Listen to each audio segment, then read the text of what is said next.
We are going to approach the most exciting part of any Toastmasters meeting when we get to terrify each of you by asking you to speak on a topic that you know absolutely nothing about and appear as if you do know something about it. Make it up. What I like to say about this is that it doesn't have to be true. Let me say that again. It doesn't have to be true. This is an exercise in form over substance. Of course, if you have something to really talk about, that adds to it, of course.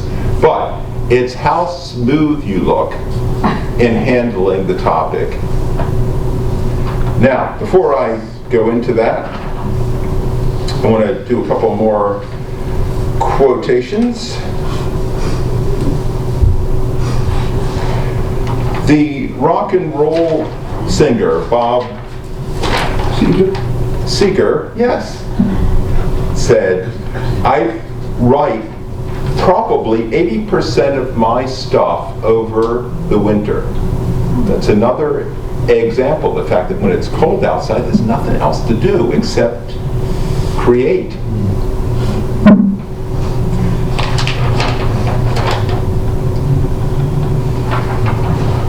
Another one, what good is the warmth of the summer without the cold of the winter to bring its sweetness?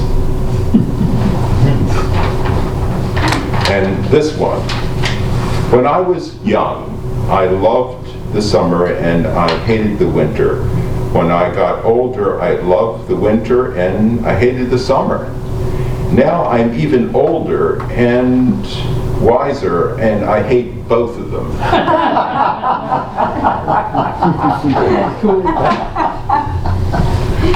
All right. We are moving on to table topics, and our table topic master for today, and you can start standing up and walking as I introduce you, is Nikki Kazan.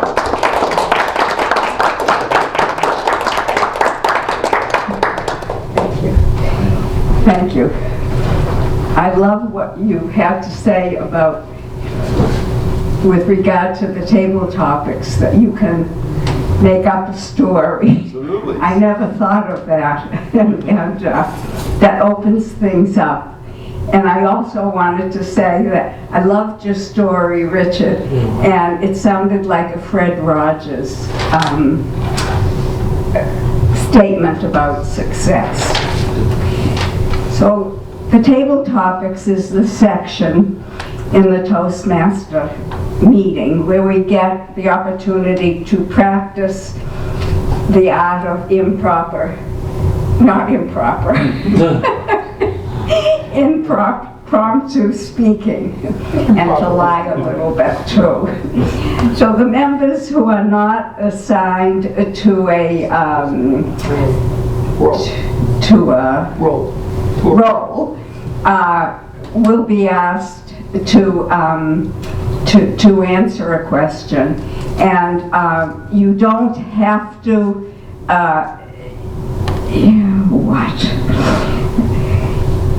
you don't have to speak on the subject. You can speak on something else. It's called a segue. You can segue. You can segue. Thank you. So I'm going to ask Mary Alice Richardson, who came in a little late on the meeting.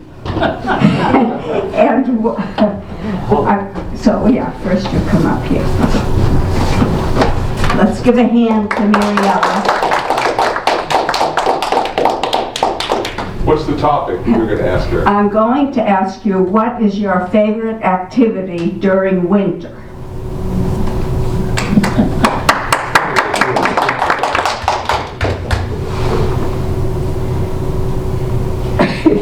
My favorite activity during winter is reading. Of course, that's my favorite activity in the summer also. But what I love is sitting. I have a chair right in a window. I love sitting there and watching the snow fall. and reading and drinking tea. And it is just, it's what I do first thing in the morning, and it is in many ways the best part of the day.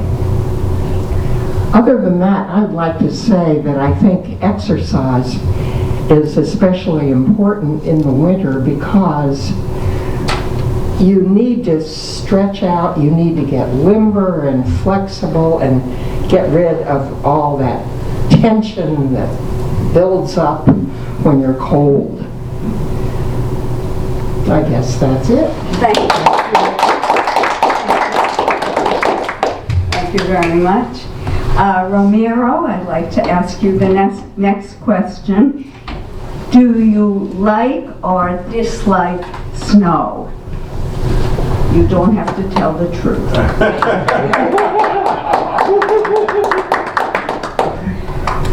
It is hard when you don't know how to lie.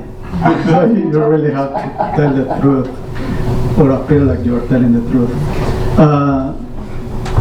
I enjoy snow, even when I was born and raised in a warm weather. And it feels so good to be outside in the winter. I do boot camp in Saturdays in Lincoln Park, and I like to wear shorts. And it is something like probably crazy about me that I want to overcome that sensation of feeling cold. But it's amazing. I feel very grateful when I go back home and take a hot shower and thinking that we have heat is such a blessing. And to think that other people in the past didn't have that heat that we have now, and